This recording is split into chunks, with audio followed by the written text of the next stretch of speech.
Bonjour tout le monde et bienvenue. On a Abraël aujourd'hui qui est une dominatrice qui va venir nous raconter, une escorte dominatrice, sadomaso SM, elle va nous expliquer un peu son métier. Profil hyper original. Si vous aussi, vous avez un métier d'ailleurs, c'est le principe de ce média que j'avais d'ailleurs dévoilé dès le début. Si jamais vous voulez venir raconter une anecdote de vie que vous avez vécue dans votre métier, dans votre vie de tous les jours, même si vous arrivez juste une anecdote de fou, vous êtes les bienvenus, venez nous le raconter. Vous m'envoyez un mail à contact@legendgroup.fr. Avec votre numéro de téléphone, contact@legendgroup.fr, vous nous expliquez l'histoire qui vous est arrivée ou si vous avez un métier extraordinaire ou original, vous êtes tous les bienvenus. Et c'est parti pour l'émission. On y va. Abraël. Je suis Abraël, je suis dominatrice et je suis avec Légende.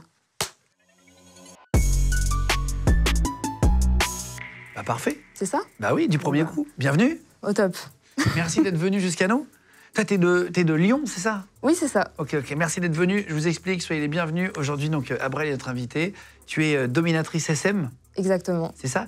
Est-ce que c'est escorting ou rien à voir avec escorte? Alors, ça n'a rien à voir, parce que pour moi, il n'y a pas de pratique sexuelle du tout. En tout cas, de mon côté, il n'y a pas de nudité, il n'y a pas de rapport. Je montre même pas, du coup, mon corps ni rien. Donc, pour moi, c'est quelque chose de vraiment à part. C'est marrant parce qu'il y a toute la partie psychologique que tu as expliquée. Pour vous expliquer, elle m'a fait des notes vocales sur WhatsApp avec Louis, notre auteur, qui m'a transféré. Et tu m'as fait un podcast de 40 minutes sur WhatsApp, clairement, où tu m'expliques ta vie, etc. Il y a beaucoup d'aide psychologique, en fait. C'est ça. Tu libères les mecs qui ont des fantasmes, qui se sentent un peu bizarres ou quoi, et qui finalement sont normaux et qui ont juste leurs fantasmes à eux, etc. C'est ça. En fait, il faut bien se dire que mes soumis, enfin les personnes que je reçois, ça peut être vraiment n'importe qui. Ça peut être des gens totalement équilibrés dans leur vie, qui ont une vie très posée à côté de tout ça, qui ont une vie de famille, qui ont un boulot, qui ont une carrière, etc. Et en fait, qui ont juste besoin de quelque chose en plus, quelque chose à côté.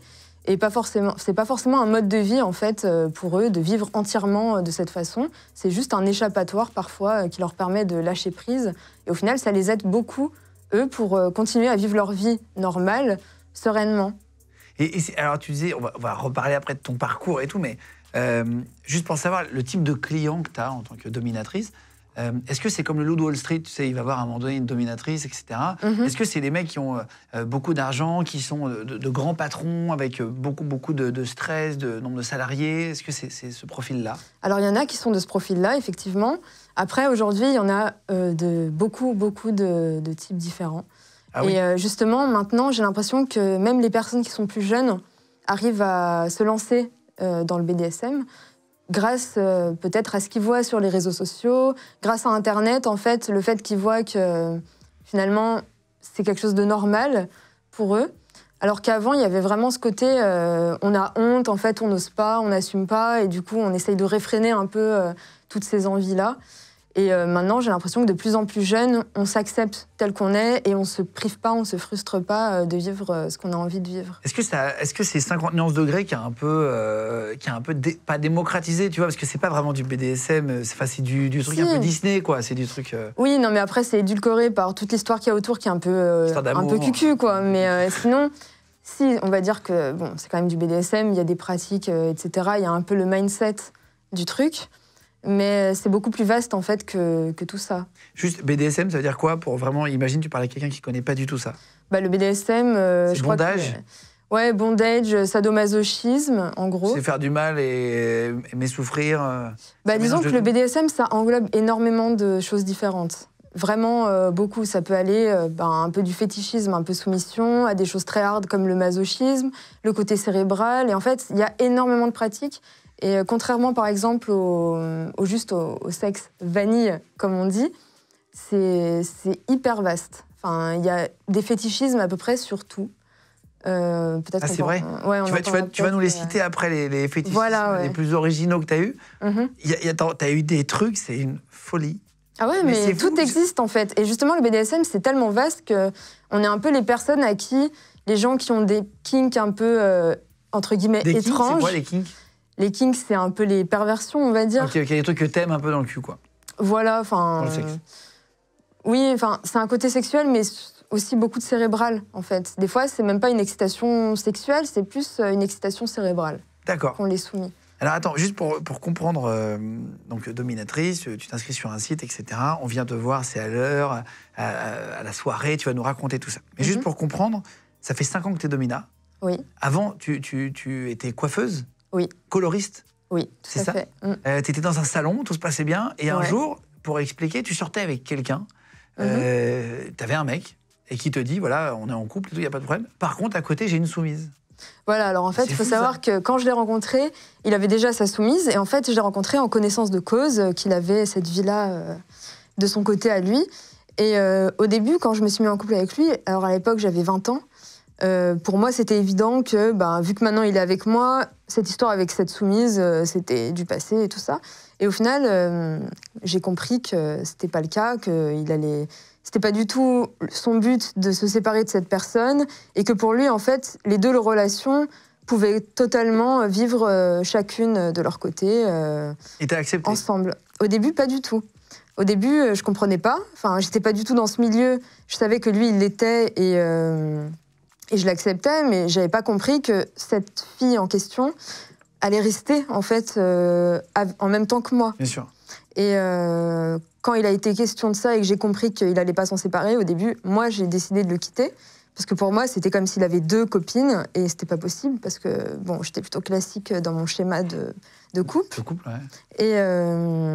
Et finalement, après, en parlant avec d'autres personnes qui connaissaient ce type-là, et moi-même en parlant avec lui, j'ai finalement compris que c'était des relations qui étaient complètement différentes.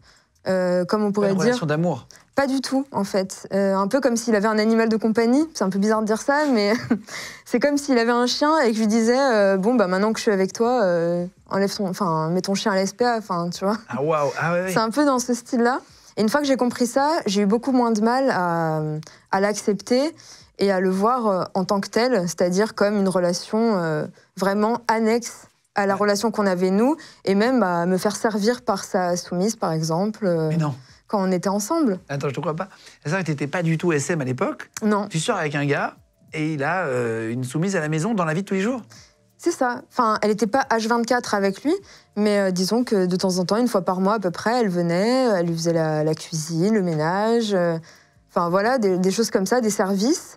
Et ça lui plaisait psychologiquement, quoi. Ouais. De vivre ça. Ouais, c'était vraiment... Il avait le pouvoir sur cette personne, et il en faisait un peu ce qu'il voulait. D'ailleurs, il avait changé son style, il lui avait envoyé chez le coiffeur pour faire sa couleur de cheveux, il a changé sa coupe, il lui a fait faire un tatouage, il lui a fait raser le crâne un peu sur le côté. Enfin, en fait, il l'a vraiment pimpé comme si c'était sa Barbie. Et elle était d'accord pour ça? Voilà. Et elle avait un mec à côté? Non. Non, c'était... elle était à 100% dans son truc. Mais t'es pas amoureuse de lui? Il n'y avait pas un rapport?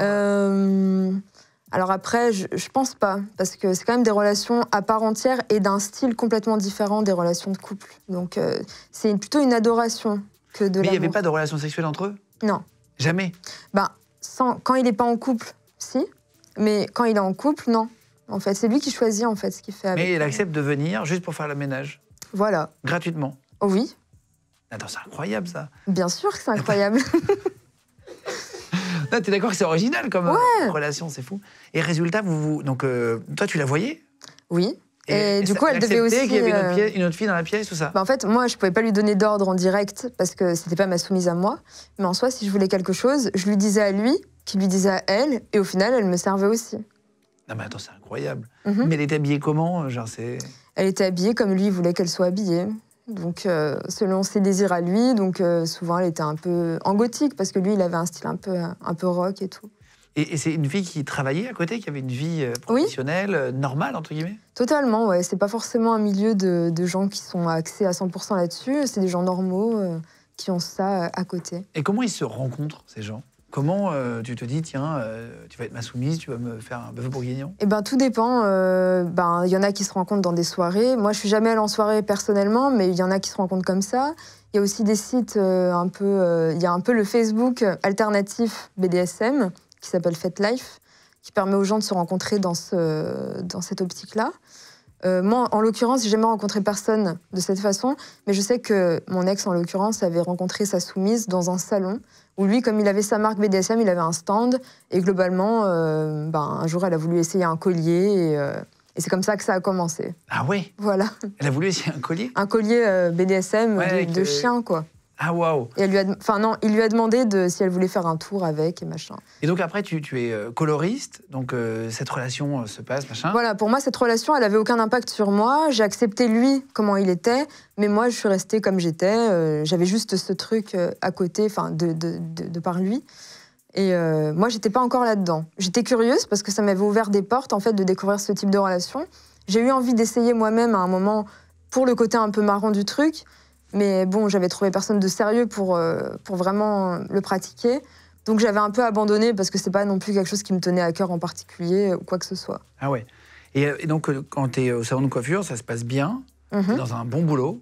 Ouais. Et à un moment donné, tu commences à découvrir le BDSM, tu commences à faire des sessions parce qu'un mec t'écrit sur Facebook, c'est ça? Exactement. Alors en fait, donc j'étais coiffeuse, coiffeuse et aussi j'aimais bien faire des photos, mais ça c'était perso, en fait, c'était mon truc à moi.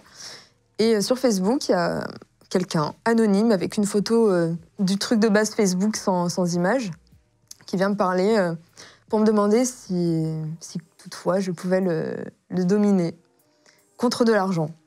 Donc, alors que t'étais pas domina? Non, pas du tout. J'avais pas du tout communiqué là-dessus, j'étais pas domina. En message privé? En message privé, Messenger. Et du coup, je décide de lui répondre, déjà voir s'il était sérieux.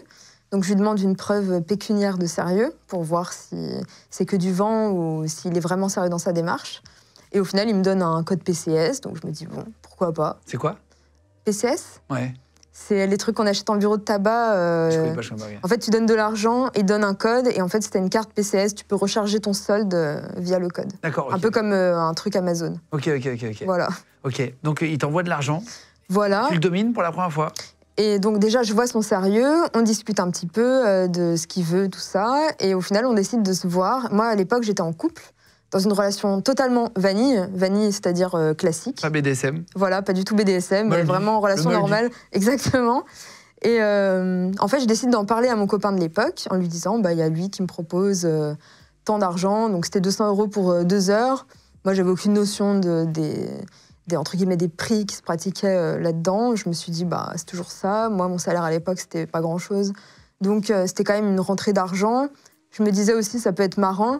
Parce que bon, en soi, s'il m'avait proposé de l'argent pour coucher avec lui, je lui aurais dit non direct.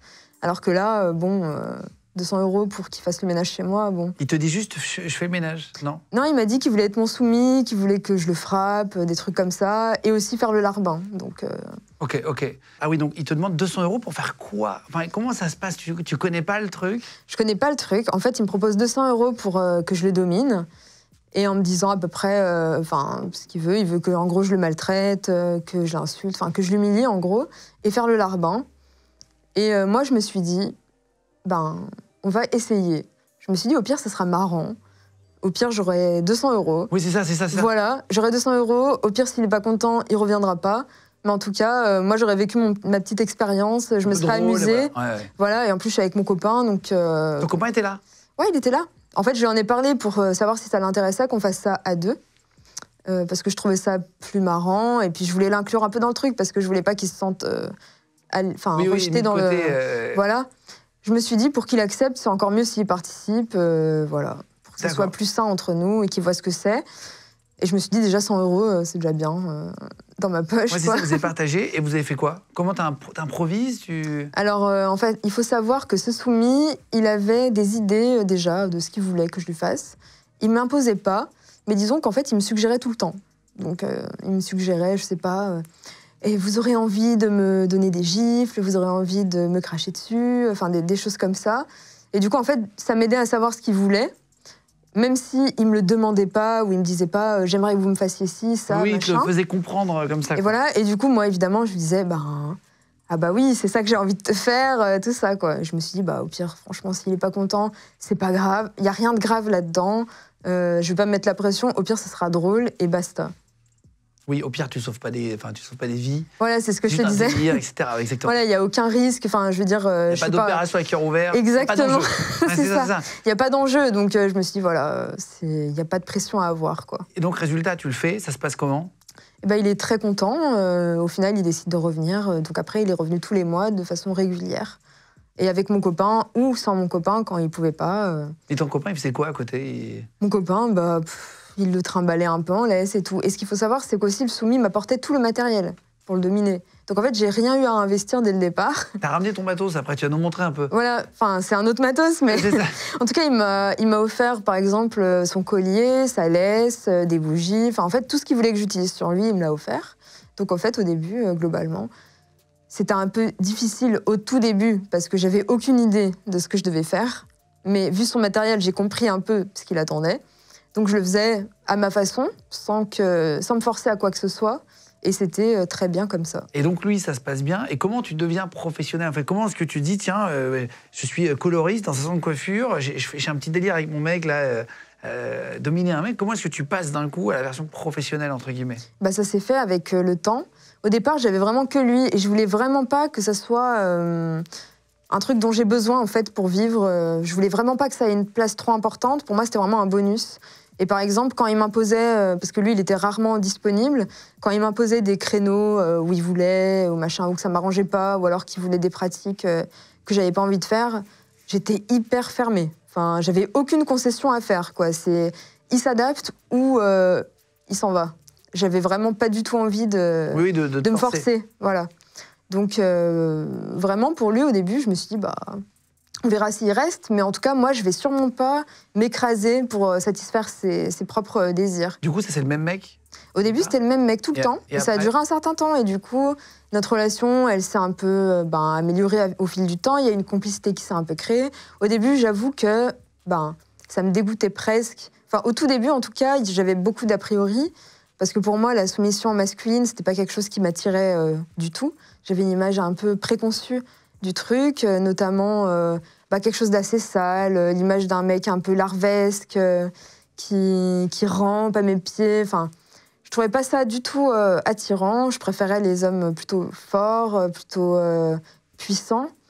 Et j'aimais pas trop, en fait, cette image-là de l'homme. Et finalement, au fil du temps, en fait, je me suis habituée à le voir comme ça. Bon, alors, il faut savoir que mon premier souvenir, il était vraiment larvesque, c'est-à-dire qu'il passe la porte, il n'y a aucun doute, j'ai pas du tout peur pour ma sécurité, c'est une larve humaine. Ah ouais. Donc, vraiment, il n'y a vraiment pas d'enjeu pour moi. D'accord, il était physiquement soumis. Ouais, enfin, il n'y avait vraiment aucun doute sur le fait qu'il soit soumis. Vraiment, il rentre, il est déjà rampant devant moi, enfin, voilà, il n'y avait aucun doute là-dessus. Et alors, attends, donc... Comment ça se passe après à l'ouverture des autres gars? Comment tu commences avec d'autres personnes? Tu mets une petite annonce? Alors, au départ, donc voilà, comme je disais, j'avais que lui et ça m'allait très bien. Je voulais pas m'investir là-dedans. Je trouvais ça très bien à côté, mais je voulais surtout pas que ça prenne une place importante dans ma vie. Et au fil du temps, comme ce que je te disais, ce soumis-là, j'ai commencé à créer une relation avec lui. Enfin, à force de le voir, d'expérimenter des choses et tout, j'ai commencé à apprécier ça, bizarrement. Alors qu'au début, j'avais un certain rejet. J'ai mis du temps à apprécier. J'ai mis du temps à apprécier. Au début, vraiment, l'image du truc, j'aimais pas du tout. Et en le faisant, j'ai découvert que je trouvais ça amusant. En fait, les pratiques que je lui faisais, je commençais à apprécier de plus en plus, et même à avoir moi-même des idées, alors qu'au départ, c'était lui qui me suggérait tout le temps des choses. Okay. Et après, j'ai commencé à improviser, à avoir mes propres idées perso. T'apprenais sur des sites Alors non, pas encore à cette époque. Okay. À l'époque, vraiment... J'étais en freestyle complet. Ok. Donc voilà, avec le matériel qu'il m'apportait. Et à force de commencer à aimer ça, je me suis dit, finalement, c'est une facette de moi que j'aimerais bien explorer davantage. Et à partir de ce moment-là, je me suis dit, pourquoi pas essayer avec d'autres personnes. Et c'est à ce moment-là que j'ai commencé à mettre une annonce sur des sites pour essayer de rencontrer clients, quoi. Ouais, voilà. Pas d'autres soumis. Mais toujours à côté de mon travail, par contre. En gardant ton boulot. Et là, tu as beaucoup de réponses à une annonce? J'ai énormément de réponses. Là, en fait, je mets une photo de moi. Alors, il faut savoir qu'il y a beaucoup de dominatrices qui mettent pas de photo de leur visage. Moi, j'avais pas de mal avec ça, parce que de toute façon, pour moi, il n'y a rien de dégradant dans ce que je fais, étant donné que, globalement, je suis plutôt considérée comme une déesse dans mon métier. Donc, j'ai pas du tout honte de ça. T'as pas de relation sexuelle? Non, pas du tout. Oui, c'est ça. En fait, c'est juste... Je suis habillée tout le long et j'ai pas de relation sexuelle. Je suis vénérée. Enfin, voilà, pour moi... Oui, tu te dis pas, je fais un truc un peu bizarre. Ah non. Tes parents le savent? Mes parents le savent pas, mais c'est les seuls à ne pas le savoir. Ah, c'est vrai? Ouais. Okay. Et encore, s'ils le savaient, ça me dérangerait même pas. C'est juste que je vais pas aborder le sujet comme ça à un repas de famille, de but en blanc. Mais, Et donc, tu mets l'annonce, t'as plein de réponses. J'ai plein de réponses. T'en fais quoi, là? Tu te retrouves débordée? En fait, je m'attendais pas à autant d'engouement au départ. Donc, quand j'ai fait cette annonce, j'avais pris une autre carte SIM parce que je voulais pas que mon numéro perso soit mêlé à tout ça. Évidemment.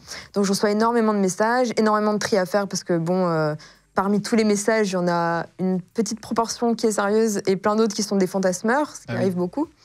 Et du coup, j'ai beaucoup de tri à faire. Ça me prend un petit bout de temps quand même. Et au final, je commence à rencontrer mes premiers nouveaux soumis en dehors du premier que j'avais eu.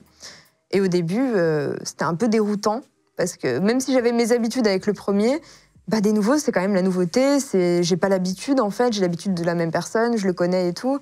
Un nouveau, c'est un stress en plus, sachant qu'en plus, j'ai augmenté l'offrande que je demande. L'offrande, c'est le prix. Voilà, c'est le prix. Donc, c'est pas vraiment un tarif, parce qu'un tarif, c'est comme si tu payais pour une prestation ou un objet, enfin voilà, quelque chose comme ça. Une offrande, c'est vraiment... de l'argent ou un cadeau que tu déposes au pied d'une déesse. Et après, la déesse fait ce qu'elle veut, tu vois. Il n'y a pas d'attente à avoir.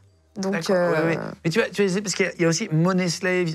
T'expliquais un peu dans tes mémos vocales, là, tu m'as envoyé tes notes vocales.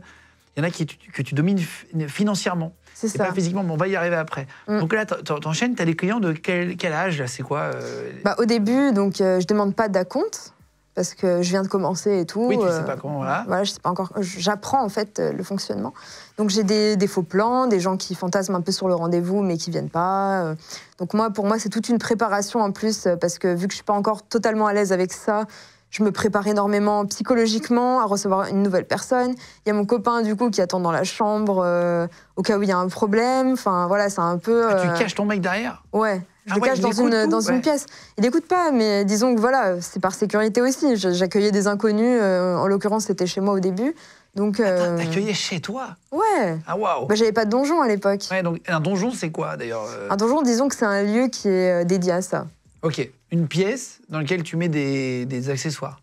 Disons que oui, accessoires ou non, mais en tout cas, disons que c'est une pièce où tu reçois pour faire des séances BDSM. C'est comme dans les films, t'as la croix de Saint-André. Alors moi, je l'ai pas, mais... La grosse croix où ils sont accrochés, c'est ça? C'est ça.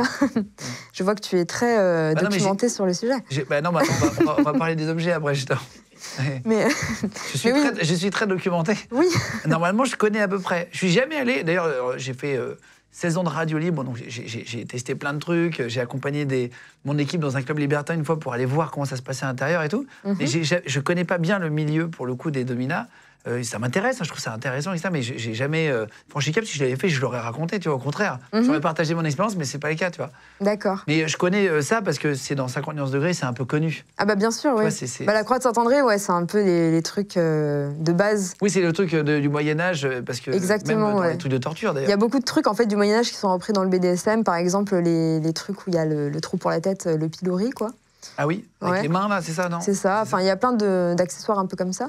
Moi j'ai pas vraiment tout ça, mais bon, j'ai des chaussures, j'ai du matériel en fait que j'utilise qui soit dédié à la base ou non au BDSM. Ça peut être des objets détournés aussi, donc on montrera tout à l'heure. Vas-y, tu vas nous montrer après. Je vais te demander, est-ce que tu as déjà est-ce que tu as déjà fait ou pas, d'accord? Ouais. Tu me dis si tu as déjà fait ou pas, on va comprendre un peu rapidement ton métier comme ça. Est-ce que tu as déjà dominé quelqu'un de connu, sans dire son nom? Oui. Ça m'intéresse pas. Oui. D'accord, c'est marrant ça. C'est qui? Non, je rigole. Non, en plus, moi, les noms, ça m'intéresse pas, mais tiens, juste pour parler de cette personne, sans te demander aucun indice et ça m'intéresse pas, ça t'a étonné quand il est arrivé ou tu savais que c'était lui? Ça m'a étonné. C'est ça? Ouais. Il t'a pas dit son nom par message? Ah non, jamais. Ils utilisent souvent des pseudonymes d'ailleurs. D'accord. Ah oui, ou alors un autre téléphone, etc. C'est toujours un autre téléphone, enfin j'imagine en tout cas, et c'est souvent un prénom qui n'est pas le leur. Est-ce que tu as déjà eu un fou rire pendant une session? Ouais. C'est vrai? Ça arrive souvent. Ah ouais? Surtout quand je suis en duo avec ma sœur. Ah, tu fais des duos avec ta sœur? Ouais, tu vas arriver après à expliquer. Voilà, mais bon, disons qu'en plus, quand on est deux, que ce soit ma sœur ou une autre dominatrice, il y a souvent des trucs très drôles. Et il faut savoir que des fois, on ne se prend pas vraiment au sérieux dans notre truc et on s'amuse du soumis. Donc, il y a beaucoup d'occasions de rigoler entre filles. Oui, ça donne des situations un peu ridicules. Ouais. Puis des fois, en les humiliant, on leur fait faire des choses hyper ridicules et c'est forcément drôle. Est-ce que tu as déjà fait saigner quelqu'un? Oui, mais alors c'est pas le but recherché à la base, pour moi. Enfin, moi, j'aime pas tous les trucs trop trash, du sang, tout ça. Après, notamment avec le fouet ou la cravache, il peut y avoir des petites gouttes de sang qui sortent après. Mais disons que c'est pas le but que je recherche au départ. Est-ce que tu as déjà étranglé quelqu'un? Alors à quel point? Est-ce qu'au point où il s'évanouit ou Oui, juste, j'imagine à peu près jusqu'à qu'il s'évanouisse. Non. Non, Non, t'arrêtes non. avant quand même. Quand Ouais, ça devient tout bleu, ouais. tu te dis c'est bizarre. Non, moi j'ai pas du tout envie de prendre des risques à ce niveau-là. Il y en a qui le font, et en fait, c'est un sujet d'ailleurs dans le BDSM. Quand tu regardes un peu les articles, etc., aux États-Unis, il y a déjà eu des décès. Ouais, sans doute, des ouais. d'étranglement, etc. Ils vont Ah, trop mais ça loin. peut être dangereux si c'est pas maîtrisé, ouais. Est-ce que tu as déjà fait pleurer un mec de douleur? Oui. Ah ouais, putain, ça va. Mais bon, il était quand même content, donc... Est-ce que tu as déjà envoyé un mec à l'hôpital? Non. Jamais. Je suis Louis. Est-ce que tu as déjà uriné sur un soumis? Oui. Ça, c'est des demandes qui arrivent. On va parler des fétichismes, etc., ou des pratiques un peu les plus folles que tu as eues. Bon, ça, c'est pas... J'imagine que c'est récurrent. Parce qu'il y a des trucs, vraiment, je n'aurais jamais pu imaginer. Pourtant, je sais que je suis... Mais moi-même, hein, j'aurais avec pas ça. pu imaginer avant de rentrer dans ce milieu-là. On va vous lire dans 2 minutes les fétichismes ou les demandes les plus folles que tu as eues. C'est incroyable. Vraiment, quand on me les a lus, je suis tombé en arrière. Moi-même, c'est pareil. Est-ce que tu as déjà eu un soumis qui est devenu violent? Qui s'est d'un Ouais, coup qui a changé retourné? le... Ouais, non, Non, ça jamais. jamais.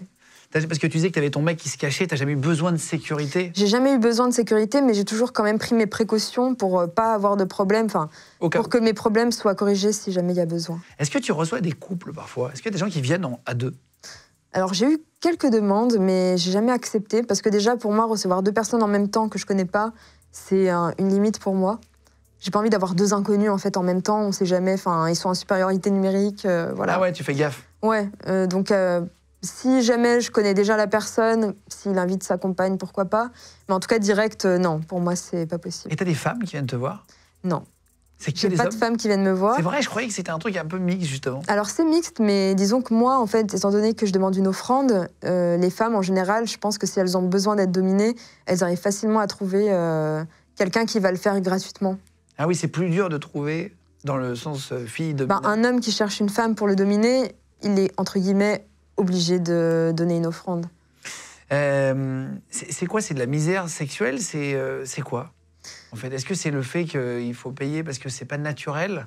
C'est pas ça, en fait. C'est juste que, en fait, moi, j'aurais aucun intérêt, à dominer des inconnus à qui je dois rien. Enfin, j'ai aucune raison de satisfaire leurs fantasmes. Oui, pendant 1 heure, 1 heure et Voilà. demie, 2 heures. En fait, pour moi, c'est un métier comme un autre. C'est-à-dire que la coiffure, par exemple, quand j'étais coloriste, j'aimais énormément ce que je faisais, j'aimais bien faire des couleurs et tout, mais j'allais pas faire une couleur à une inconnue.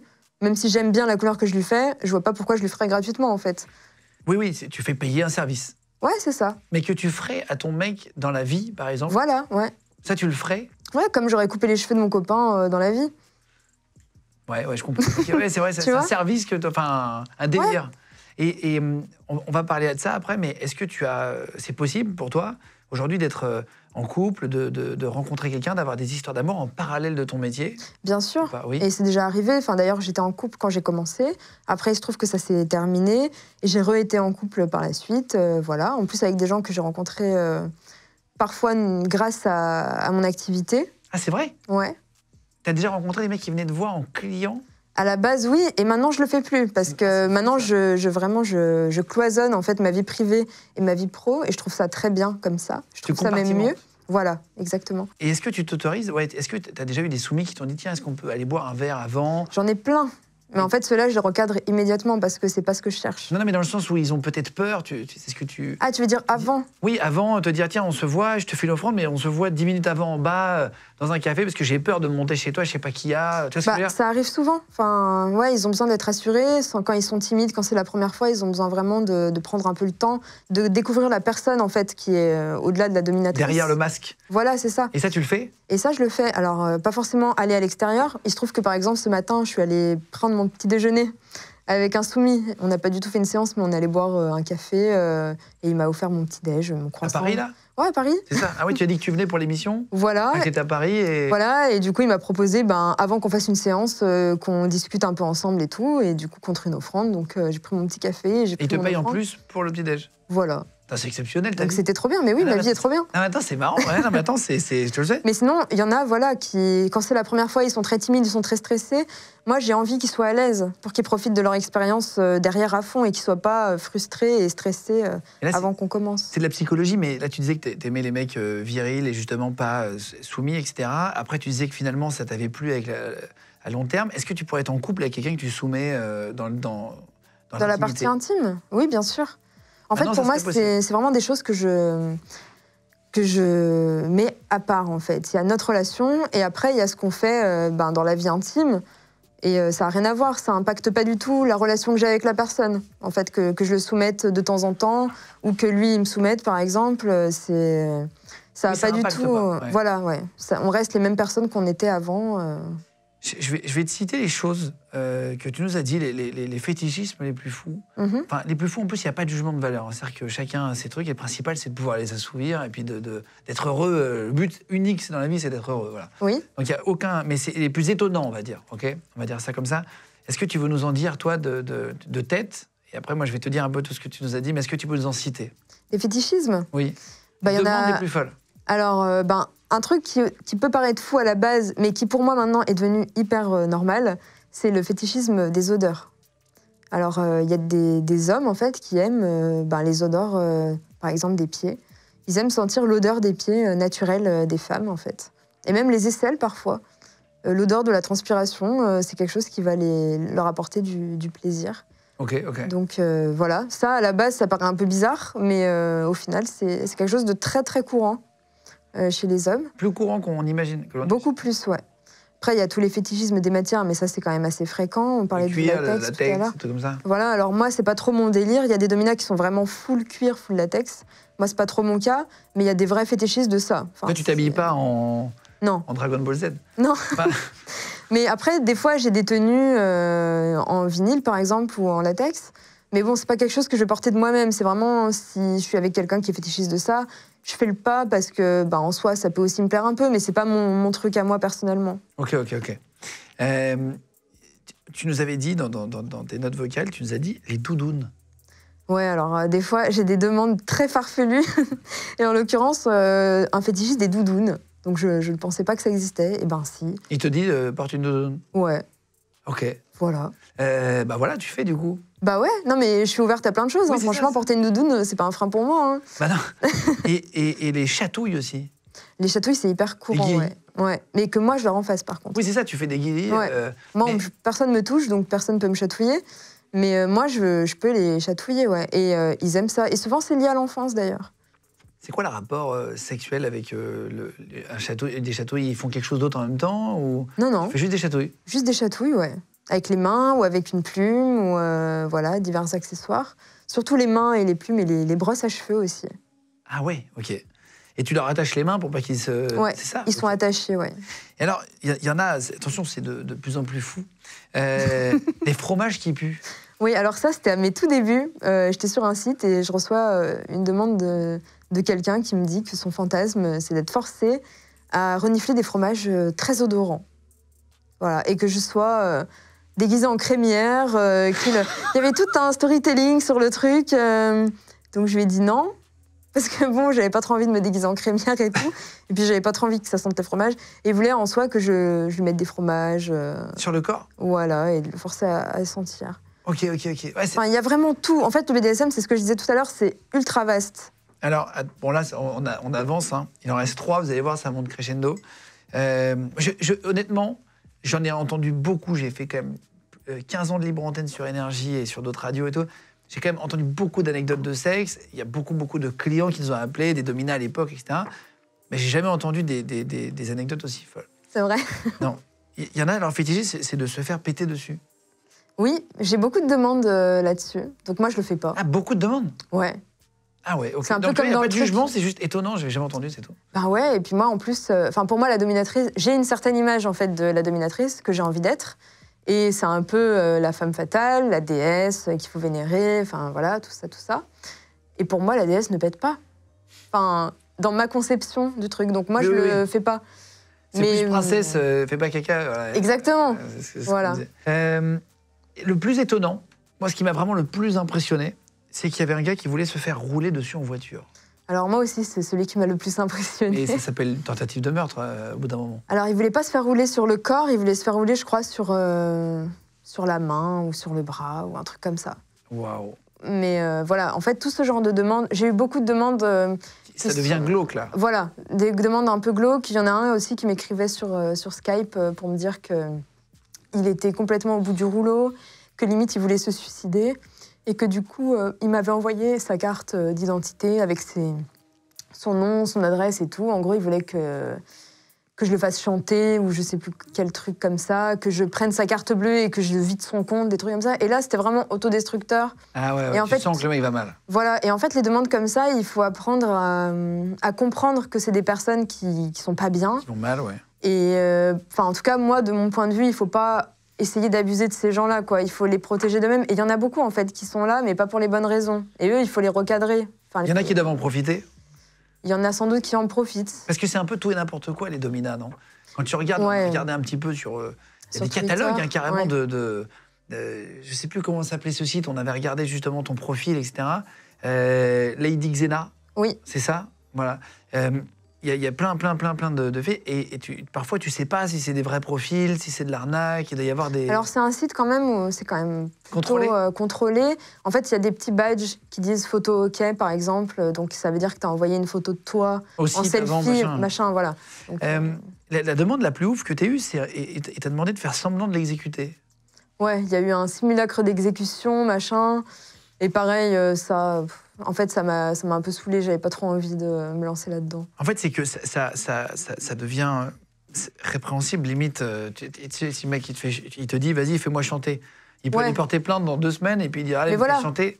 C'est ça. Et en fait, toutes les pratiques, moi, je fais pas les trucs liés au sang, les aiguilles, les trucs chirurgicaux. Il y a plein de choses que j'ai refusé de faire parce qu'en fait, moi, ça m'apporte rien, parce que ça va me stresser de pas le faire correctement ou quoi que ce soit. Et en plus, ça peut être dangereux, ça peut être la personne peut porter plainte contre moi si c'est mal fait. En fait, voilà, c'est des embrouilles que je veux complètement éviter et dont j'ai pas besoin pour faire ce que j'aime comme j'ai envie. T'as combien de clients soumis réguliers? Franchement, maintenant, après 5 ans, du coup, je sais pas, je dirais entre Lyon et Paris. Après, ça dépend ce qu'on appelle régulier. Une fois par mois, quoi, tu vois. Très régulier. Franchement, c'est inquantifiable, mais je dirais, je sais pas, une trentaine, mais un peu à la louche. Oui, c'est ça, c'est à peu près, quoi. Aujourd'hui, tu pratiques où? Parce que tu dis que tu pratiques à Lyon, à Paris, c'est-à-dire que tu as plusieurs donjons, maintenant? Alors oui, alors à Lyon, c'est là où je suis le plus souvent. J'ai un donjon, c'est-à-dire un endroit dédié à mes séances, où il y a mon matériel, il y a tout qui est orchestré pour que je puisse recevoir dans les meilleures conditions. Et à Paris, je monte 1 fois par mois pour rencontrer mes soumis parisiens. Est-ce que tu as déjà fait des erreurs? Tu sais, on parle des échecs souvent dans l'émission, mais ça peut marcher aussi dans tous les métiers du monde. Est-ce que tu as déjà fait une erreur où tu t'es dit « merde, je ne sais pas assurer », tu vois? Franchement, c'est jamais arrivé. C'est vrai? Non. Et c'est quoi le truc? Là, on parle des demandes les plus farfelues. C'est quoi 90% des demandes? C'est le plus récurrent? Les demandes les plus fréquentes pour moi, après, ça dépend du type de dominatrice. J'imagine que ça dépend aussi de à quoi... du type de dominatrice qu'on est, on a plus ou moins de demandes. Par exemple, moi, j'ai des pieds que les soumis aiment beaucoup. Donc, j'ai beaucoup de demandes liées au fétichisme des pieds et tout le côté un peu femme fatale, directive, avec un peu de sensualité et tout. Voilà, quelque chose de plutôt classe, en fait. C'est là où j'ai le plus de demandes. Il y a d'autres dominatrices, elles auront plus de demandes par rapport au latex, aux trucs comme ça. Sur ton site, tu as des formules très différentes. Ça commence à 60 € je crois, la demi-heure, où tu ignores le client. Tu payes 60 €, je t'ignore, et il s'occupe de tes pieds, en gros. C'est la meilleure formule, franchement. Alors, c'est la formule où je fais rien. C'est une formule où, en gros, je lis un bouquin, ou je regarde un film, ou je suis sur mon téléphone. Et donc, je suis assise quelque part. Voilà, je ne prends pas du tout en compte la personne qui est avec moi. Et lui, il se débrouille, il fait ce qu'il veut avec mes pieds. Donc, il me masse. Voilà. D'accord. Et ça, c'est récurrent? Ça t'arrive souvent? Ça arrive souvent, oui. Souvent, ils commencent par ça au début, quand ils sont un peu timides. Ça les aide à prendre un peu leur marque, en fait, avec moi. Et après, des fois, ils partent sur des choses un peu plus... avec plus de pratique et plus d'interaction. Mais des fois, ça les rassure de commencer comme ça.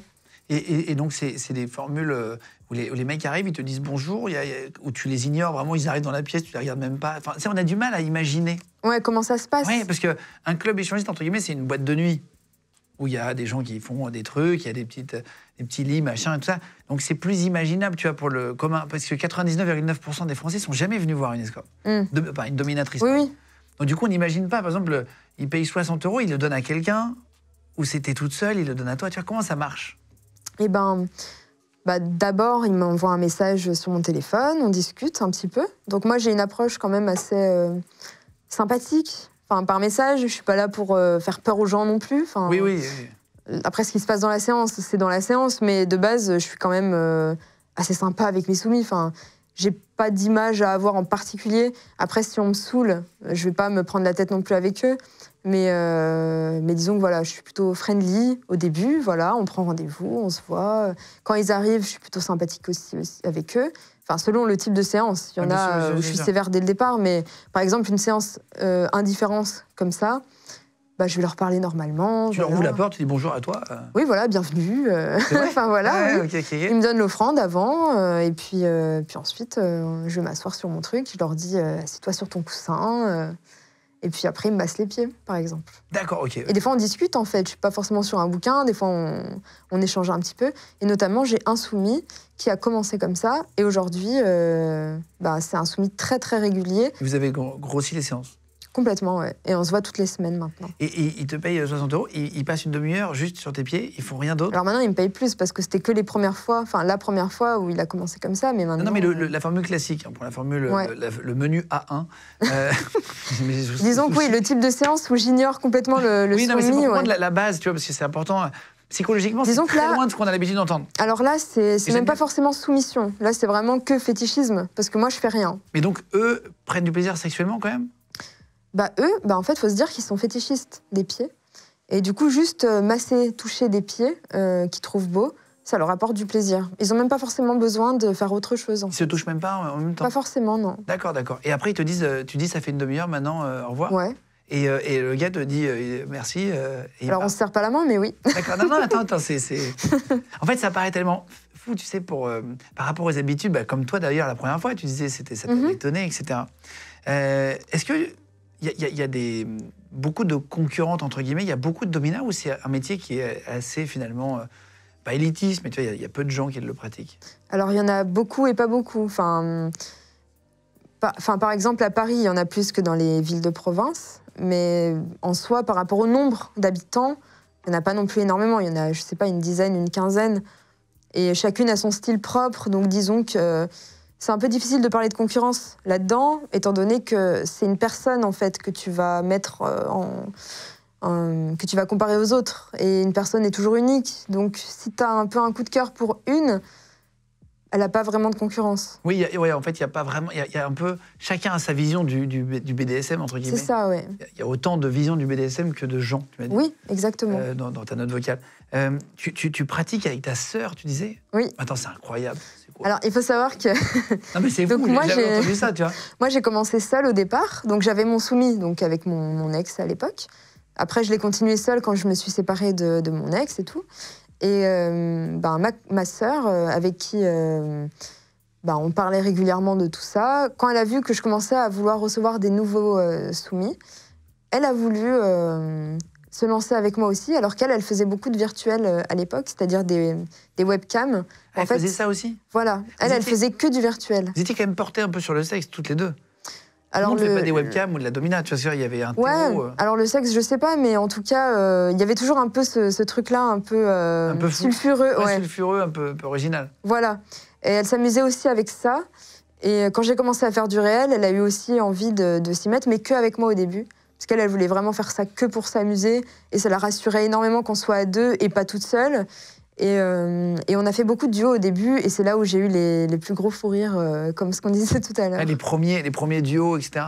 Ah ouais. Les premiers duos, il fallait qu'on se cale, en fait, toutes les deux aussi, sur notre façon de faire et tout ça. Mais après, quand on s'est mis dans le bain, c'était hyper marrant. Parce qu'on était deux sœurs ensemble, avec un soumis à qui on faisait ce qu'on voulait, Donc on s'amusait vraiment beaucoup avec eux. Les duos, ça marche fort? C'est des demandes des clients particuliers? Ouais. Il y a beaucoup de demandes. Et puis surtout, le fait qu'on soit sœurs, ça attirait beaucoup. Et ils n'ont pas peur de se faire filmer?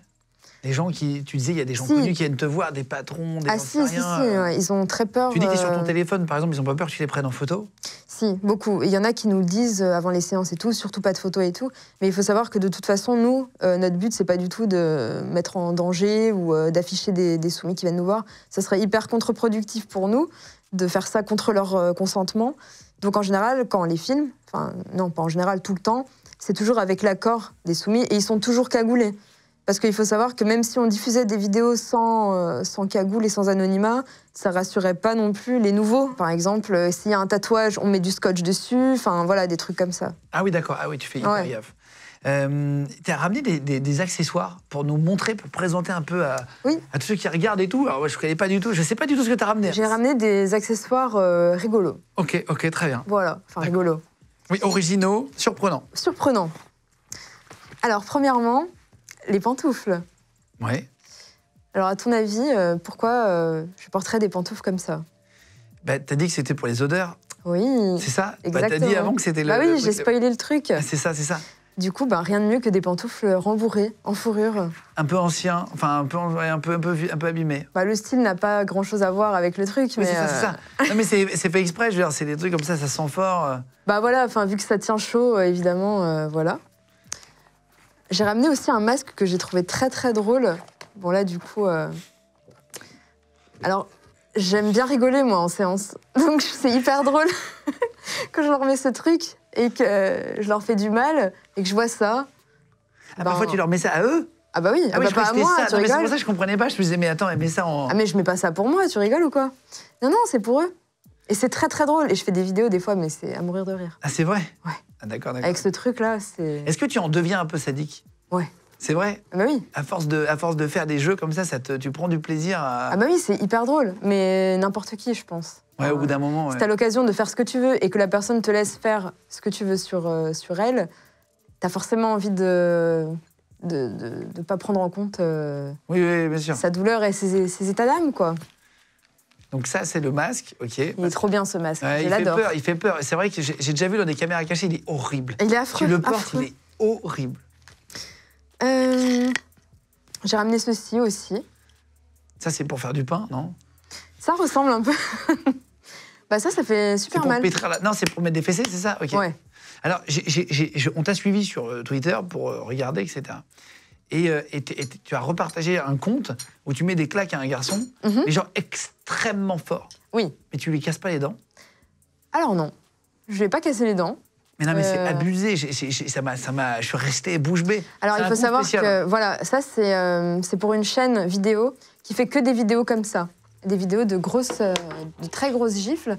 Et la personne qui est modèle pour ce genre de vidéo, il est préparé à tout ça, en fait. Il a l'habitude. Il est complètement d'accord. Et lui, il aime ça, en fait. Et il vient, il se prend des tas dans la gueule, il repart. Et il est hyper résistant. Voilà. Ah oui? Ouais. Ah, parce que tu y vas très, très fort. J'y vais très fort. Et en fait, lui, il donne une échelle de douleur de 1 à 10. Et tant qu'on n'a pas atteint 10, on est un peu frustré. Donc, il y a aussi le challenge perso, en fait. Donc le but, c'est de lui faire atteindre sa limite. D'accord, c'est lui qui demande ça. Voilà, exact. C'est toujours, en fait, un consentement, en fait. Donc ça, tu tapes quoi avec des fesses, tout. Ouais, un peu tout. Ok. Et ça fait mal, hein. Ça fait mal. On dirait pas du tout. T'as vu? Ouais, ça fait très mal. Ça fait très mal. Ça fait déjà mal à la main, alors, sur... N'est-ce pas? J'essaye sur moi, des fois, les trucs, je fais, oh putain, ce que je leur fais. T'essayes sur ton mec? Ou quand t'en as un, etc.? Pas tous les trucs, tous les trucs. Non, il y a des trucs que j'ai pas envie de faire dans mon couple. Une brosse à cheveux? Une brosse à cheveux. Tu as spoilé tout à l'heure. C'est vrai? Alors oui, mais il y a plein d'utilisations pour une brosse à cheveux. Parce qu'on peut aussi... Taper? Et ça fait des marques sympas. Et est-ce qu'il y a des mecs qui te demandent de ne pas faire de marque? Tu disais qu'il y a des mecs qui étaient en couple, qui venaient te voir, et mais disent énormément. 0 marque. Ouais, 0 marque, c'est très fréquent. Donc là, tu fais pas ça, ni ça? Non, je fais pas ça ni ça. Okay. Enfin, quoique, ou à une intensité modérée, en fait. Ouais, t'es obligé d'adapter, en fait, en fonction. Bien sûr, ouais. Il y a des choses qu'on peut pas faire. T'as beaucoup de gens mariés qui viennent te voir? Énormément, ouais. Ok. En même temps, c'est normal. Enfin, c'est pas forcément des choses qu'on a envie de faire au sein de sa famille, de son couple. Comme ce que je disais tout à l'heure, c'est quelque chose d'à part, comme mon ex qui avait sa soumise. Ils n'ont pas forcément envie que leur femme les voie de cette façon. Voilà. Et Ah oui, ça oui. peut s'entendre, je trouve. Voilà. Oui, c'est une vision différente pour quelqu'un qui n'est pas prêt, voilà. Ouais, et puis leurs femmes, elles n'ont pas envie non plus de leur faire ça, forcément. Donc, pour moi, c'est pas comme s'ils trompaient leur femme. C'est pas comme s'ils allaient voir une escorte. Oui, bien sûr. Mais bon, Justement. tu fais attention au message quand même, et voilà, faites attention Oui. aux marques quand même. Voilà, bien sûr. Ils leur disent pas. Non. En général, non. Parce que bon, elles sont pas prêtes à l'entendre non plus, des fois. Oui, bien sûr, bien sûr. J'ai ramené... Ah bah tiens, ça tombe bien, on a besoin de gaffeurs pour le plateau. Voilà. Je te remercie. Alors, c'est pas tout à fait le même gaffeur que ce que l'on a, tu sais, pour accrocher... nous, il se coupe à la main. Toi, ça a l'air d'être du truc un peu latex, non? En vrai, on peut utiliser n'importe lequel. Ah oui? Ça peut marcher aussi. Ça te sert à quoi? À bâillonner? Ça peut servir à plein de choses. À bâillonner, à attacher. D'accord, ça, de c'est un côté. vrai accessoire que tu emploies souvent. Ouais. Ok. Souvent, ouais. Parce que je connais pas encore l'art du shibari. Le shibari, c'est les cordes, en fait. Faire des jolis nœuds, des attaches Ouais, les et tout. suspendus et tout, à la japonaise. Voilà, Ouais. exactement. Et moi, j'utilise ça, en fait. C'est très facile d'utilisation. D'accord, ouais. Et voilà, ça permet d'attacher fermement. Ok, les gens. ok. Ça, c'est une demande récurrente de se faire attacher? Ouais, et en fait, pour moi, quand on est une femme, déjà, on n'a pas la force physique de son côté.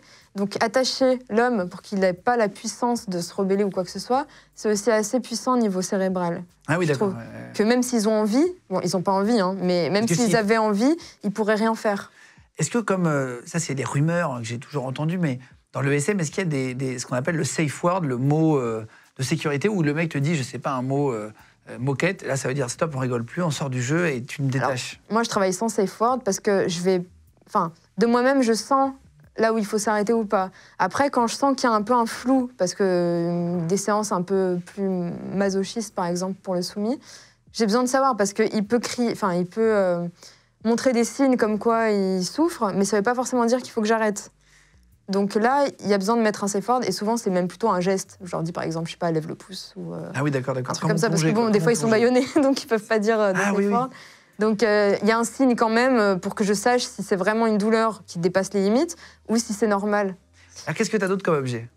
Alors, j'ai aussi une pince. Bah, c'est pour faire un barbecue. Voilà. Alors, ça peut marcher, ou pour la salade aussi. On attrape... Ah bah oui, c'est une pince. En fait, c'est des pinces à salade. Ouais. J'ai trouvé ça dans une brocante. D'accord. Et je me suis dit, bah tiens, c'est un truc avec lequel 1922. je pourrais attraper des trucs avec ça. D'accord, je la repose tout de suite, du coup. Attends, tu désinfectes à chaque fois tout ça? Ah oui, non mais l'hygiène c'est hyper important, sinon ça serait affreux. Bah oui, c'est ça. Ce que j'allais te dire, quand quelqu'un, par exemple, s'occupe de tes pieds et qu'une demi-heure après, t'as un autre gars Bah, qui je lave arrive. mes pieds, je lave les chaussures, enfin je les nettoie, je désinfecte et tout ça, ouais. Ah oui, tu fais hyper gaffe aussi, même pour toi? Bah pour moi et par Ouais. respect aussi, parce que c'est pas parce qu'ils sont soumis que je m'en fiche complètement de leur sort au final. Oui, bien sûr. Bien sûr. C'est mon rôle justement en fait de les maltraiter, mais aussi d'en prendre soin quelque part. Donc, c'est un peu des objets de la vie courante là, que tu nous as ramenés. Ouais, C'est ça? c'est ça. T'as un dernier truc? Oui, Ah, j'entends encore des bruits de fer. il y en a, Je sens qu'il y a un il y en fer a à encore cheval. deux. Ah, vas-y. Alors, il y a ce truc. C'est une Donc, glace? Ah, c'est un truc pour chien? C'est un truc pour les chiens. Ah, je vois les petits os. Voilà, c'est un petit truc pour les chiens. À la base, ça faisait un peu du bruit. Donc ça, c'est... Et ça sert à quoi, par exemple Des fois, pour humilier des soumis que j'ai, je les enferme dans une cage à chiens. Et ils ont aussi un petit jouet, parce que bon, sinon, ils vont s'ennuyer. D'accord, et tu leur dis de jouer avec le Ouais. jouet? Ok. Par exemple, voilà. Il y en a qui te demandent de se faire filmer, à l'inverse de ce que je te disais tout à Oui, l'heure. il y en a qui veulent se faire filmer. Ah oui? Mais bon, à visage caché, par contre. Ah oui, d'accord. Ouais. Toujours en préservant l'anonymat, mais ils aiment bien se voir après en vidéo. Ah oui, t'as ramené des objets vraiment originaux, quoi. Mais attends, le dernier, c'est le meilleur. Hein. Vas-y, J'ai vas-y. gardé le meilleur pour la fin. Ah non, j'en ai deux encore. J'ai les tic-tac. Les tic-tac? Les tic-tac. Pourquoi? Ça, c'est indispensable pour moi. C'est-à-dire? Parce que ça fait saliver. Ah, d'accord, ok. Voilà, donc c'est parfait. Parce que tu vas après utiliser ta salive pour faire des trucs? Ben, je leur crache dessus. D'accord, voilà. C'est Et- très humiliant. Moi, je Oui. me suis jamais fait cracher dessus. Mais quand je le fais, je me dis, quand même, j'aimerais pas qu'on me le fasse. Enfin, c'est vachement violent comme truc. Et tu prends des tic-tac pour saliver? Ouais. Mais du coup, ça leur pique pas les yeux avec la menthe, non? C'est pas mon problème. Attends, je vous pose des questions techniques, moi. Je suis un peu technicien de les Si, je crois que ça leur pique un peu, mais bon, c'est pas très grave. D'accord, d'accord. Et le dernier? Le dernier, franchement, c'est le plus drôle. Ah, il y a l'étui dans l'étui. Ouais, il y a l'étui dans l'étui, là. Alors, franchement, même moi, si on m'avait montré ça, j'aurais pas su ce que c'était. Mais avec ça, on a plus l'idée. Ah, waouh! En fait, c'est un logo Jaguar. Voilà. Voilà, c'est le sigle Jaguar. Tu trouves que c'est un jaguar? Moi, je savais pas si c'était un loup ou un tigre. Non, tu sais, on dirait le logo sur les vieilles Jaguars à l'époque. C'est plutôt marrant. Franchement, c'est hyper drôle. C'est une cage de chasteté, j'imagine. Oui. C'est ça. Bah non, mais j'ai compris quand Et t'as mis le franchement, truc. je m'en suis jamais servi de celle-là, mais j'ai trouvé l'objet hyper drôle. Je n'ai jamais compris le principe d'une cage de chasteté. Ah bon? Voilà, en fait, c'est-à-dire que... Il faut vraiment que j'explique ce concept. Non, en fait, c'est que tu mets ça sur le sexe d'un homme et après, il peut plus avoir d'érection, en gros. C'est ça. Mais comment ça doit faire très mal. Je comprends pas comment ça peut bloquer l'érection. Tu vois ce que je veux dire? En fait, jamais porté de Jaguar. Ça ne peut pas gonfler, étant donné que c'est... Compressé? Il y a un cadre autour, quoi. Il y a une cage autour, donc même si ça a envie de grossir, ça peut pas. De grossir, ça ne peut pas. Et ça, c'est toi qui décides de le mettre à un mec, par exemple? Je vois qu'il y a une clé, je vois d'ici, là, sur un bracelet de cheville. C'est ça. Est-ce que ça a un rapport avec ça? Tout à fait. Justement, en fait, je te parlais tout à l'heure d'un soumis qui venait au départ juste pour une séance indifférence où il s'occupe de mes pieds pendant que moi, je l'ignore. Et cette personne-là, en l'occurrence, j'ai fait un gros travail sur lui, on s'est vu très régulièrement, etc. Et j'ai décidé, de mon propre chef, de lui demander de mettre une cage de chasteté. Parce que je trouvais ça cool, en fait. Qui dépendent entièrement de moi. Et je trouvais que c'était hyper puissant comme rapport de force, en fait, que j'ai envers lui, de contrôler sa chasteté. Donc là, il la porte? Il la porte depuis le 1er janvier 2023. Je crois pas. Et il peut plus rien faire sans mon accord, étant donné que j'ai la clé à ma cheville. Je te crois pas. Eh ben, il faut me croire. Attends, et là, il l'a en ce moment? Là, en ce moment, ouais. Et il va être ravi de voir sa clé. Il n'y a qu'une seule clé? Non, il y en a deux. Il y en a une qu'il a par sécurité au cas où il y a un problème. Par contre, elle est sur un cadenas numéroté et j'ai le numéro. Donc en fait... Ah, il est obligé de t'appeler pour l'avoir? Il est obligé de me le dire, quoi, s'il a besoin de s'en servir. Parce que de toute façon, le numéro est unique sur son truc. Ah ouais, ok. Eh bah oui, attends, c'est organisé. Ah, c'est contrôlé de ouf. Ah bah oui. Et lui, il peut pas avoir de relation sexuelle avec des femmes? Non, il est entièrement dévoué pour moi. D'accord, c'est fou. Et ça lui plaît? Bah ouais, ça lui plaît. C'était compliqué au début. Il a mis du temps à trouver quelque chose d'adapté pour lui parce que dans la nuit, il peut arriver que voilà, et ça peut ne pas être confortable. Et le but, c'était pas non plus qu'il rate son boulot parce qu'il est trop fatigué ou quoi que ce soit. Donc il a dû trouver une cage qui lui correspond avec laquelle il se sent à l'aise. Et maintenant, c'est bon. Et il peut pas l'enlever comme ça? Il peut pas l'enlever. Donc il peut pas prendre l'avion? Sinon, ça sonne au portique. Ah, je sais pas. Du coup, c'est vrai? Ouais, sans doute. Après, on a éventuellement parlé d'une libération pour des vacances. Voilà. Oui, d'accord. En famille, par exemple. Enfin, c'est dingue. Pour parler d'argent, c'est quoi une séance classique? Ça coûte combien? À 60 €, c'était un exemple pour les pieds, etc. Mais combien ça coûte une séance avec une dominatrice SM? Alors moi, je demande en offrande 200 € par heure ou 250 € selon les pratiques, si c'est un peu plus technique. Et donc, pour 200 €, donc, tu passes 1 heure avec eux. Il y a des formules plus courtes, plus longues? Il y a du coup la moitié pour une demi-heure. Je fais pas plus court, parce que c'est pas intéressant. En une demi-heure, ouais, t'as pas le temps de... Non, en 15 minutes, disons. Enfin, une demi-heure, c'est le minimum pour moi. Ok. Ça m'intéresse pas de recevoir quelqu'un pour 15 minutes, 50 €, quoi. Qu'est-ce que c'est qu'un money slave? Alors, un money slave, ça fait partie de tous les fétichismes, en fait, qu'il y a dans le BDSM.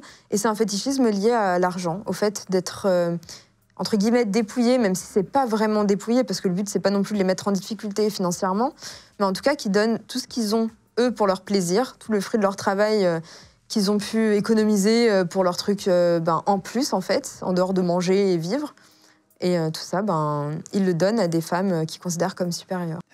Pour parler d'une histoire qui t'est arrivée, tu as eu un soumis qui est venu te voir, tu l'as mis dans une cage, et il t'a donné une carte bleue. Est-ce que tu peux expliquer ce que tu as fait et pourquoi? Oui, alors, en l'occurrence, ce soumis m'a proposé de lui-même. Lui, il avait un truc sur la séquestration, il avait envie d'être attaché, enfermé quelque part, et de plus avoir le contrôle, et peu importe le temps que ça va durer, et aussi d'être complètement... de me laisser sa carte, que j'en fasse ce que je veux. Donc moi, il m'a dit ça. Je me suis dit, s'il veut que j'en fasse ce que je veux, sachant que lui-même, il est masochiste, c'est-à-dire qu'il aime bien que je lui fasse du mal et tout ça, je me suis dit, c'est pas pour que je retire 50 € au distributeur. Voilà, il est un peu dans un truc où il faut aller un peu loin.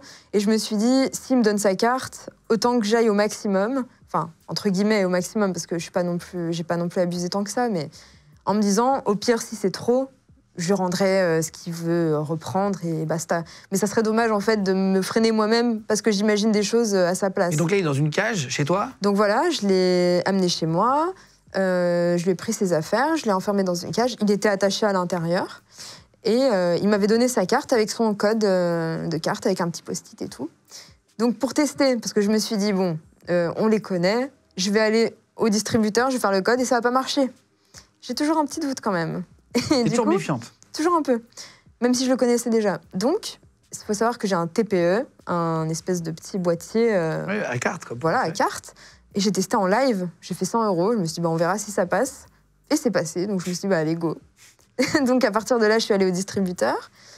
J'ai voulu retirer 1 000 €. Ça m'a dit, non, c'est 800 max. Ta vie est incroyable. Ma vie est trop bien, franchement. Ça n'a aucun sens. Ça n'a aucun sens. Tu te rends compte? Oui. Après, mais j'ai beaucoup de recul, en fait, avec tout ça. C'est-à-dire que t'es payé pour te faire... on s'occupe de tes viandes. Pour rien. Il m'a rien fait. Il était enfermé dans une cage. Il m'a rien fait du tout. Donc j'ai retiré 800 €, qui était le maximum. Puis après, je me suis dit, bon, on va quand même faire un petit achat, quand même. En plus, 800 €, ça rime à quoi? Et là, tu pars et tu vas t'acheter des trucs. Et là, je pars et je me dis, mais qu'est-ce que j'ai besoin de quoi? Enfin, 800 €, plus 200 € de les séance, 100. plus Ouais. 100 € que t'as tiré au TPE, ça fait déjà 1100. C'est vrai, c'est vrai. T'oublies vite les 300 balles, là. Oh là là, ça compte pas, ça. Et du coup, je me dis, mais j'ai besoin de quoi? Et en réalité, j'ai besoin de rien, en soi. Donc je me suis dit, bah, je vais faire un tour pas loin de chez moi, à Darty. Donc je suis allée à Darty et... L'émission est sponsorisée par Darty. On a trouvé un placement produit un peu original. Et donc je suis allée voir les téléphones portables. Pas et vrai, bien sûr. Hein, c'est pas je vrai. me suis dit, c'est quand même trop, là. Enfin, tu vois, j'ai quand même un certain respect. Je me dis, bon, j'ai retiré 800. Même J'ai retiré toi, tu dis... 1100 €. Même toi, tu dis... Je me suis dit, je vais quand même pas me prendre un smartphone à 1 200 €. Ce serait quand même un peu trop, quoi. Donc je me suis dit, allez, on va dire un budget de 350 max. Et du coup, je me suis pris un mixeur pour faire des purées et des smoothies. Et donc Voilà. tu fais tout ça, après tu rentres, Puis après, je mais là, rentre. il attend toujours dans la cage. Il attend toujours dans la cage, attaché. Et donc, il fait quoi rien. Il attend. Et donc, tu fais ça, tu vas t'acheter ton mixeur purée, ton Voilà. mix. Et là, tu reviens, tu rentres. Et là, je reviens, je rentre. Ah là là, j'ai bien utilisé ta carte. Il me dit, ah bon? Il était tout content. C'est ce qu'il voulait. C'est fou, quand Et même. bah oui. Et du coup, je lui ai dit, tu veux savoir combien je t'ai pris? Et il me dit que oui, il veut savoir, ça l'intéresse. Et donc là, je lui dis, au fur et à mesure, tu vois, je lui dis pas le total. Je lui dis, bon, d'abord, j'ai retiré 100 € sur mon truc. Ensuite, j'ai retiré 800 €. Et à la fin, je lui dis pour mon mixeur, voilà, je lui dis le total à la fin. Et je lui dis, alors, c'est trop. Enfin, je voulais quand même un indice pour savoir si j'ai vraiment dépassé les limites et qu'il ne s'attendait pas à ça, ou si c'était OK. Et au final, il m'a dit, ça fait beaucoup, mais c'est OK. Donc, OK. S'il me dit ça, c'est bon. Donc, tu as gagné 1500 balles dans l'heure. Ouais, à peu près. Ah ouais, waouh. Ah, mais Et des fois, c'est vachement bien. Enfin, après- c'est toujours vachement bien. Après, globalement. si ça lui fait plaisir, c'est pas du vol. Ah bah non. De toute façon, oui, s'il m'avait dit quoi que ce soit, comme quoi, oulala, mais j'ai pas les moyens, machin, je l'aurais rendu une partie. Enfin, je suis pas là pour dépouiller des gens contre leur gré. T'as des mecs qui t'ont déjà payé des vacances, alors qu'ils n'étaient pas avec toi. Ah bah oui. Ah mais bien sûr. Bah, je vais pas prendre des vacances avec des soumis, ça n'a pas de sens. C'est l'inverse. Bah effectivement, je suis partie là récemment en Sicile et totalement aux frais de la princesse, comme d'habitude.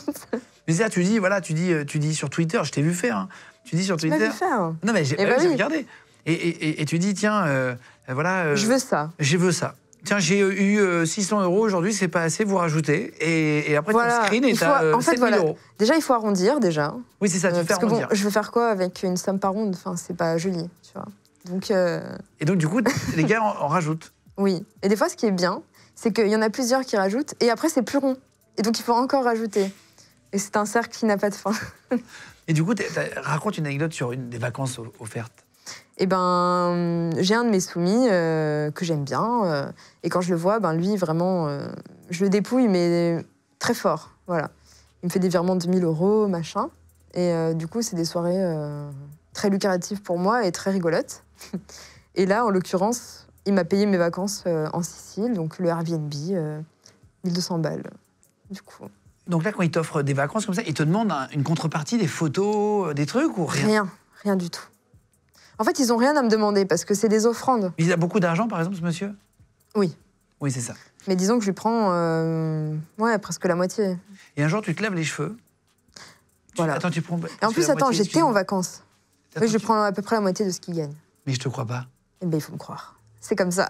tu lui prends C'est ma il te vie. donne la moitié de ce qu'il gagne. Ouais. Mais c'est mon argent en même temps. Il travaille pour moi. Donc... C'est pour... C'est quand même les trucs les plus incroyables que j'ai entendus. Il y a un jour, tu es en train de te laver les cheveux.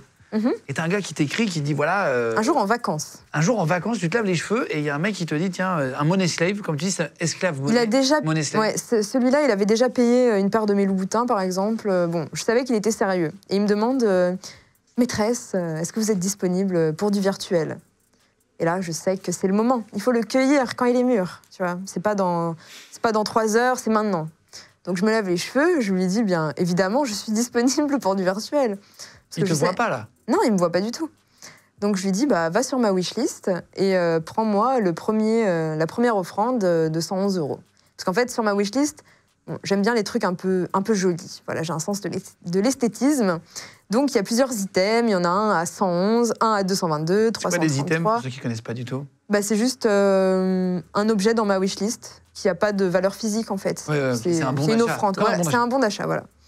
Donc j'en ai fait plusieurs, donc 111, 222, enfin qu'avec les mêmes chiffres et tout, jusqu'à 999. Et je me dis, c'est rigolo en fait de les faire payer un de chaque au fur et à mesure. On voit jusqu'à quel palier ils vont.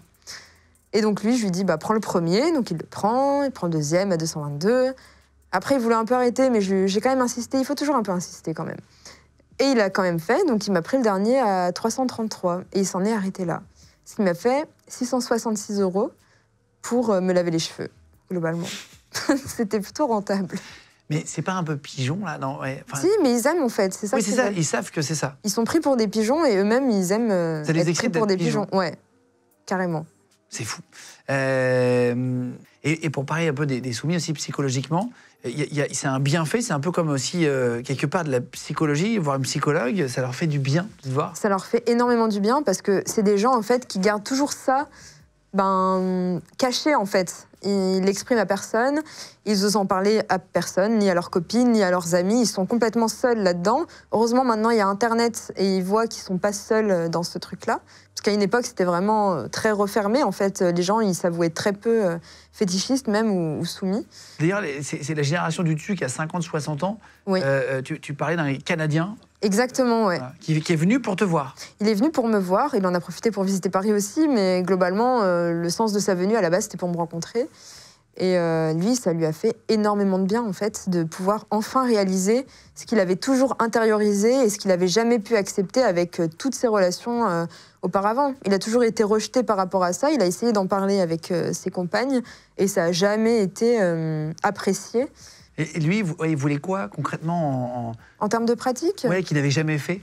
Lui, il voulait tout simplement me vénérer, c'est-à-dire vénérer mes pieds, enfin m'adorer en fait, avoir un espèce d'idéal féminin à vénérer tout simplement. Il est venu du Canada à plusieurs reprises. Il est venu une fois du Canada et il est resté longtemps en France. Ah oui, il est venu me voir à Lyon. Après, je suis montée à Paris parce que je devais monter à Paris. Il était à Paris parce qu'il voulait visiter Paris. On s'est revus. Et même quand je suis descendue à Aix-en-Provence pour mon tatouage, il y était aussi. Et on s'est vus aussi là-bas. On s'est vus partout, du coup. C'est fou. Et à chaque fois, c'était une session? Ouais. C'est dingue. C'est ça. Et lui, ça lui a fait énormément de bien. C'était un mec plus âgé? Ouais, c'est, je crois, un des plus âgés que j'ai eu. Il avait presque 70 ans. En termes de vie sociale, est-ce que tes amis proches le savent? Est-ce que ton cercle proche le sait? Tout le monde est au courant. J'ai beaucoup de facilité à en parler. Pour moi, il n'y a rien à cacher là-dedans. J'ai pas du tout honte de ce que je fais. Donc tous mes amis sont au courant, ma famille est au courant. Sauf tes parents, tu disais? Sauf mes parents, parce que voilà, c'est un peu délicat d'aborder ce sujet. Mais bon, en soi, s'ils étaient au courant, ça me dérangerait même pas. Parce que c'est pas comme si je me prostituais, pour moi. T'as pas peur qu'ils voient l'émission, par exemple? Non, mais c'est une potentialité, en fait. Et je l'accepte. Enfin, s'ils tombent dessus, Parce que c'est la première fois que tu fais une interview aussi longue où tu parles de toi. Voilà, dans un truc un peu, en plus, qui touche tout le monde. C'est pas un truc BDSM à la base, donc ça peut toucher n'importe qui. Donc potentiellement, il pourrait tomber dessus. Et franchement, j'accepte le truc. En soi, j'ai pas honte de ce que je fais. Ouais. D'ailleurs, tu vois, par exemple, quand, dans peu importe les situations, on me demande ce que je fais dans la vie, question très courante, quoi. Oui, bien sûr. En général, troisième question, voilà, après le salut, ça va. Tu vois, par exemple, je loue un hôtel, un Airbnb, un truc comme ça. Oui, vous faites quoi dans la vie, machin. Alors là, se pose une question à moi. Est-ce que j'assume et je le dis? Et du coup, ça va susciter des questions et tout. Ou alors, je la flemme et je dis que je suis encore dans l'informatique. Parce que bon, après, je suis allée dans l'informatique après la coiffure. Et maintenant, de plus en plus, je me force à dire la vérité et pas opter pour la facilité de dire un truc que tout le monde s'en fout. Enfin, l'informatique, alors là, personne ne me posera une question sur ce que je fais. De toute façon, personne ne comprend. Mais alors là, dominatrice, ah bon, mais qu'est-ce que c'est? Par exemple, tu vois, quand je vais faire ma pédicure, pareil, en discutant chez le coiffeur, n'importe où, on me demande forcément ce que je fais. Et maintenant, j'essaie de le dire au maximum pour normaliser un peu le truc et enlever un peu tous les clichés qu'il y a autour, quoi. Ouais, d'accord. Ouais. Voilà. Et souvent, il y a plein de questions après qui découlent là-dessus. Bon, c'est un peu un truc qui me saoule parce que je dis ce que je fais, mais est-ce que j'ai envie de faire un reportage sur mon activité? À chaque fois que tu parles, ouais, voilà. Mais en même temps, c'est normal. Donc, qu'on pose des questions. Quand tu étais dans un salon de coiffure, tu étais coloriste. Quand tu as quitté le salon de coiffure pour faire dominatrice, est-ce que le patron t'a demandé pourquoi tu partais? En fait, ça s'est fait en plusieurs étapes. Déjà, après, je suis passée dans l'informatique. Et c'est à ce moment-là que le choix est venu à moi de décider est-ce que je continue à faire les deux ou alors est-ce que je me lance à fond dans mon projet professionnel perso. Et vu le temps que ça a commencé à me prendre, étant donné que ça me plaît et que je suis assez perfectionniste, je me fais un site, j'essaye d'entretenir mes réseaux de façon un peu clean et tout. Et au final, c'est un vrai boulot. Rien que s'occuper de tout ça, répondre aux messages, c'est hyper long aussi. Donc il fallait choisir, parce que sinon, c'était ma vie perso qui passait à la trappe. Donc j'ai décidé de me lancer à fond dans mon projet. Et c'est là où j'ai décidé de démissionner à partir de janvier 2023 et de me lancer à fond là-dedans. Et effectivement, mon employeur, par curiosité, étant donné que ça se passait très bien au boulot, m'a demandé pourquoi je partais, enfin, pour quel projet. Et là, je me suis dit, bon, est-ce que je lui dis ou pas? Il avait mon âge, on s'entendait bien et tout. Je me suis dit, bon, s'il insiste pour savoir, franchement, je vais lui dire, j'ai rien à... Enfin, au final, j'ai pas honte de... bien sûr, bien sûr. Donc je lui en ai parlé, ça l'a fait rire et tout. Il m'a posé un peu des questions aussi. Et voilà, en fait. Et je trouve ça cool, justement, de pouvoir en parler comme ça et qu'au final, les gens, s'ils ont des a priori, le fait d'en avoir parlé, maintenant, c'est devenu un peu moins mystifié comme sujet. Est-ce que ton activité est légale, pour finir? Alors oui, c'est légal. Donc je suis déclarée, je paye des impôts et tout ça. Même depuis le temps que je fais ça. Alors moi, je suis en production de vidéos. Est-ce que ça serait compliqué de revenir à une vie vanille maintenant sans BDSM? Évidemment, au niveau des revenus, ça serait un peu compliqué, mais au final, vu que je pars à la base d'une catégorie sociale qui est plutôt modeste, j'ai quand même la valeur de l'argent. Donc là, je me rends compte que ce que je gagne, c'est démesuré actuellement. Et bon, j'avoue que ça serait dur de s'en passer maintenant. Parce que maintenant, j'ai quand même un peu plus des goûts de luxe et tout. Puis c'est agréable de ne pas payer ses vacances. Ses chaussures, tu sais. Ah bah oui, non mais c'est sûr. Ça serait quoi l'évolution possible pour toi après? Ce serait quoi la prochaine étape? Est-ce que tu as un but déjà? Eh ben, mon but, c'est d'augmenter mon contenu en virtuel pour en fait que je gagne des revenus indépendamment de mon travail physique. Ouais, de ton temps de boulot. Voilà, exactement, en fait. Tu fais une vidéo, elle est consommée pendant des Exactement, voilà. Donc faire des trucs de plus en plus propres, de plus en plus pro, de peaufiner mon image sur Internet pour que j'ai vraiment quelque chose un peu star, un peu luxe, en fait, que je veux développer. Et pour que ceux qui viennent me voir, ce soient des gens qui ont un potentiel financier un peu plus intéressant. Et à terme, du coup, augmenter les offrandes que je demande et limite en recevoir moins, mais des meilleurs. Voilà. C'est-à-dire quoi, Abraël? Ton pseudo, il vient d'où? Alors, mon pseudo, c'est le nom d'un succube. Donc, un succube, c'est un démon femelle. Ok. Voilà, c'est une tentatrice, en fait. C'est une femme... à la base, c'est un peu un monstre. Enfin, c'est un peu moche, un succube, mais elle se montre en tant que femme magnifique pour pervertir des hommes. D'accord. Ça te représente, du coup? C'est ce que tu t'imagines être? C'est mon alter ego. C'est ton alter ego. Voilà. Et ce que j'aime bien, justement, c'est que... En fait, Abraël... Ça ressemble un peu à mon prénom aussi, ça commence par la même lettre. Et je me suis créé aussi un nom de famille, Rosière, qui ressemble un peu aussi à mon vrai nom. Et j'aime bien en fait qu'il y a un peu un flou dans la limite entre les deux. Parce qu'il y a quand même un peu de moi dans ce que je fais dans le BDSM. Et c'est bien qu'il y ait un peu de moi aussi. C'est ce qui fait que c'est authentique et ce qui fait qu'il y a des vraies relations. Oui, que ça sonne derrière. vrai, quoi, avec les mecs. Voilà. Merci beaucoup d'être venu. Eh ben, c'était un plaisir. T'as pas été stressé et tout pour le premier interview? C'était très bien. Non, mais c'était très fluide. Hyper intéressant. En tout cas, on a découvert vraiment un monde. J'espère que vous aussi, ça vous a plu. C'est la première fois que j'entends une dominatrice SM parler aussi longtemps On voit toujours des petits reportages. Je suis allé voir du coup pour préparer l'émission, mais c'est pas forcément très long ou très clair. Là, il y a une vraie interview où tu expliques tout, donc merci de ta franchise en tout cas. Tu es sur les réseaux sociaux en dehors de Twitter ? Sur Twitter surtout. Que sur Twitter ? Et Instagram aussi. Ok, je vous mets les réseaux sociaux si vous voulez suivre Abraël. Merci d'avoir regardé l'émission sur Légende, merci d'être avec nous, on est de plus en plus nombreux. Dites-nous ce que vous avez pensé en commentaire. Si vous avez d'autres demandes, d'autres idées de métiers originaux, dites-le nous aussi, on ira voir. Merci en tout cas à vous tous d'être là. Et puis venez nous rajouter aussi en 2 minutes sur Insta. On y est Légende, Legend. Merci beaucoup. Merci. Merci d'être venu. Salut.